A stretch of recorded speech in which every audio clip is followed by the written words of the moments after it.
Hi, welcome to Wise Orange News Bits. This is my first recording of this program. It's January the 19th, 2021, and it's the day before the US president is inaugurated into office. So, um, my goal with Wise Orange News Bits is to give the viewers my take on what a compassionate look at what's happening in the media and the news um, would look like, in my opinion. So, um, today I'm going to talk a little bit about what's been happening with the US election, as all of you probably know, and give you my take on it. And that's what I will be talking about today. So, you've all been, I'm sure, following what's been happening as far as the elections. Uh, Trump calling it uh, a fraudulent election and going to the courts. Certain Congress people backing him up. There's been a real tension between the politicians, and this has played out as well amongst the population, amongst friends, family members. Uh, I have friends that were really good friends. You know, we've gone to trips together who have a hard time talking to each other at this point because of their their stance.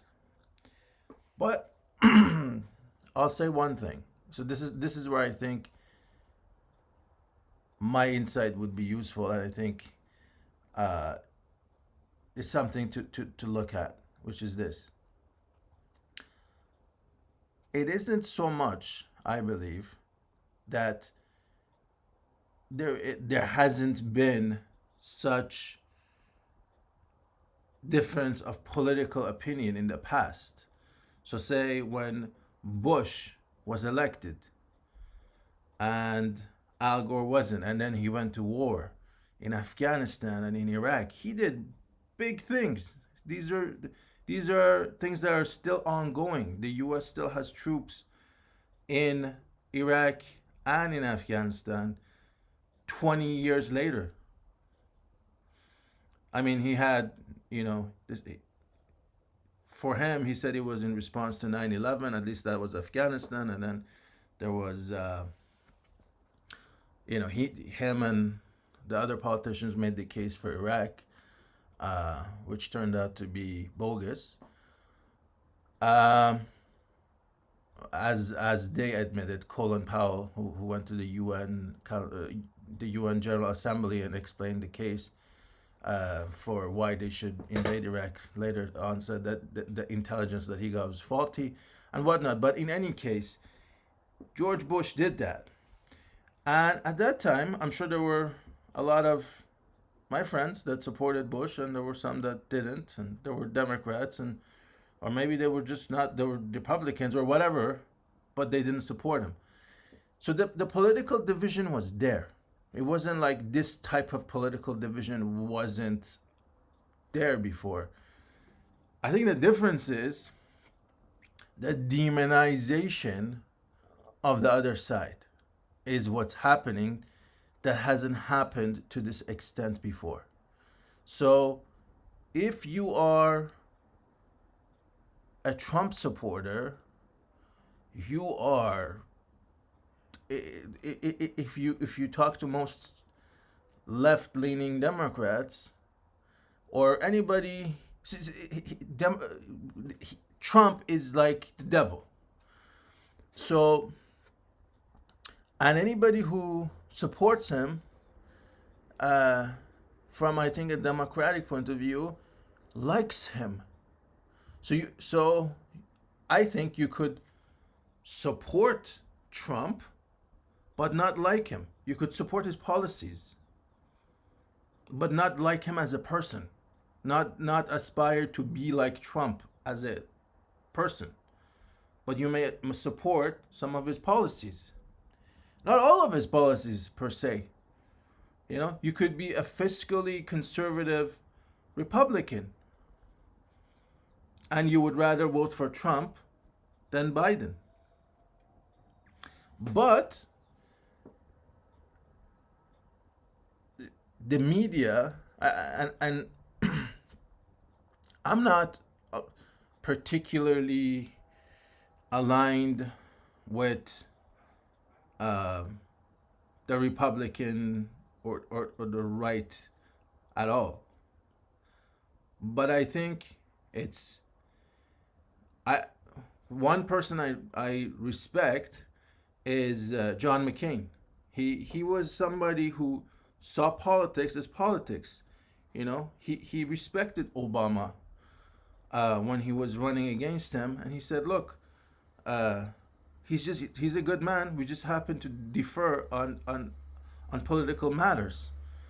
Uh, so he didn't demonize Obama, and I think once a nation goes down that road of demonizing the other political party or the other side, you are in deep, deep trouble because you are sowing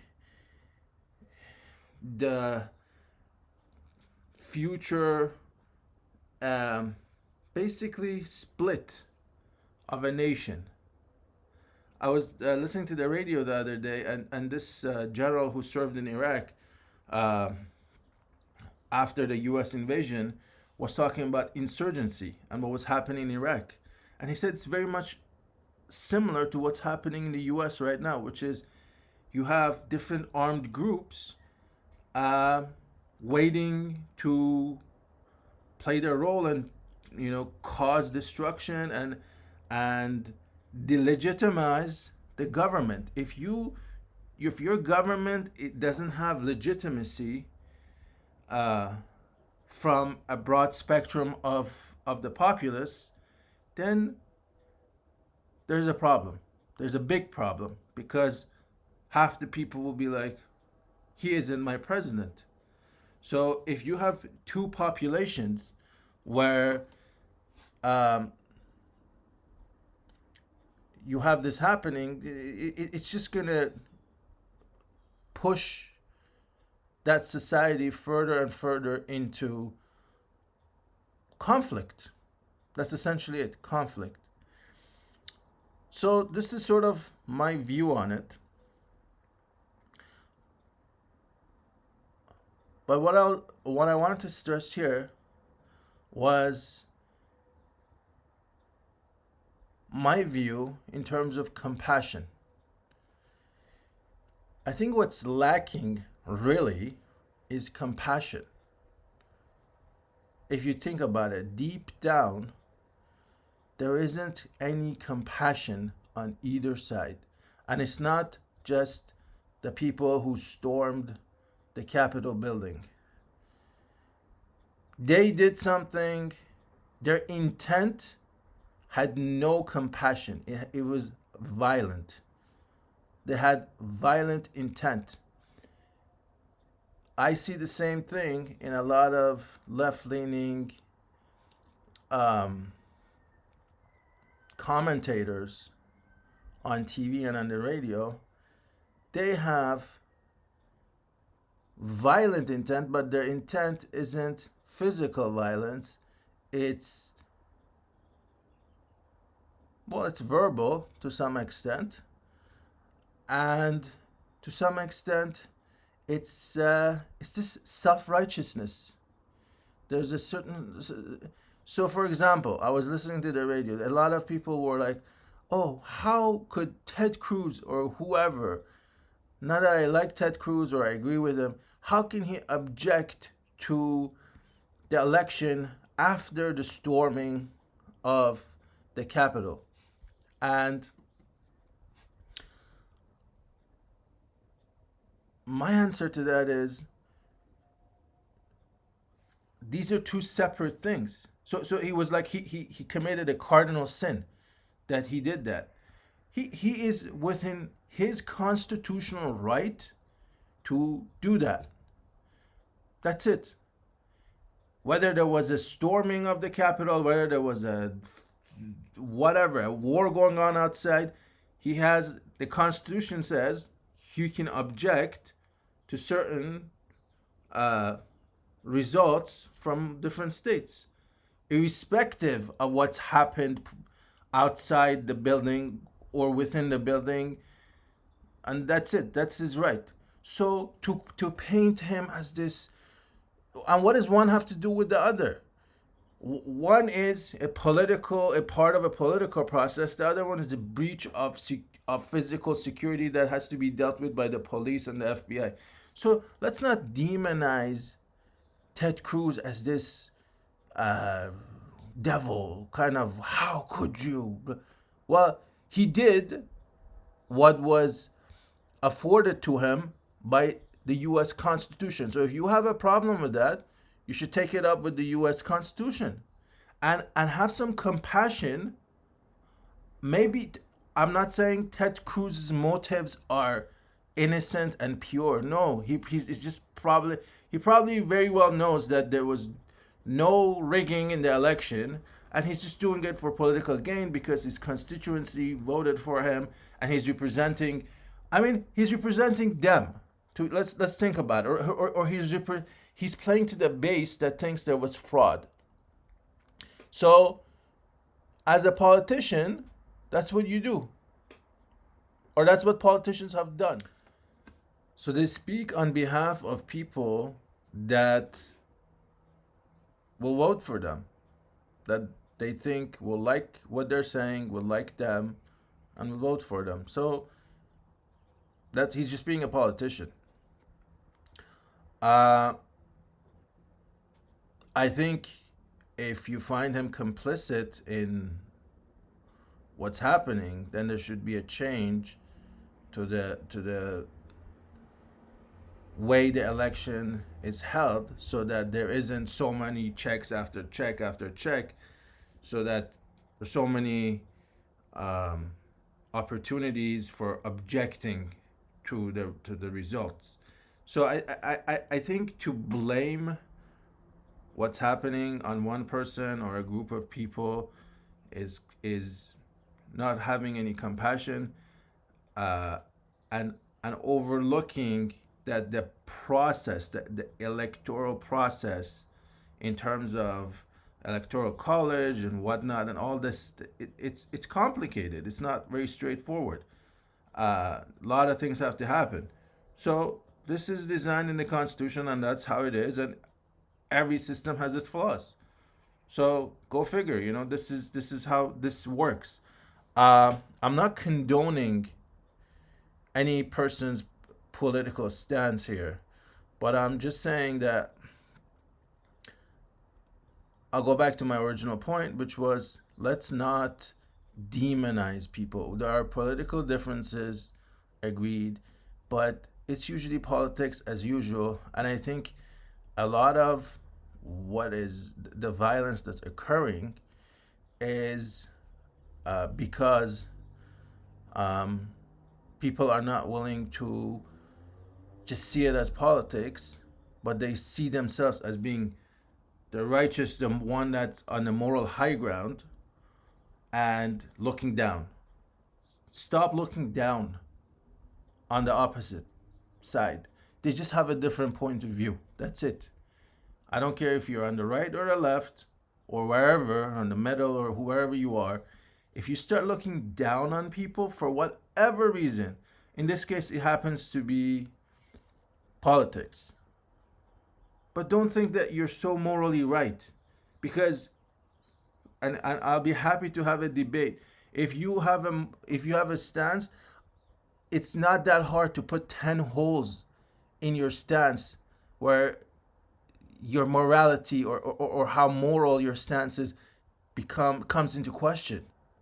no stance is super morally correct. So don't kid yourself about your morality. And yeah, I just feel like we need to sober up in terms of looking at the other side, be a little bit more compassionate, um, question ourselves a little bit more, you know, find the holes in our own stances and positioning. And once we do that, then we kind of realize, well, you know, we're not angels either here. And I think if you stop and see your own, um, I don't want to say flaws, but see that you're not so squeaky clean, or the way you think about things, or it can lead to certain things that are not very morally right or correct, or they're like, you know, borderline, then, you know, you can give slack. You can say, okay, they're like that, I'm like this, you know, let's try to work it out. And I think at the end of the day, the most morally correct thing you can do is to prevent a division of society, exactly like what Martin Luther King did. He didn't want to take up arms and have um, violent protests just because of that reason. He didn't want to split society. So that's it for me for this first episode of Wise Orange News Bits, and hope to see you back here again soon. I'm gonna be doing at least 2 of these a week, so I'll see you soon. Thank you for watching.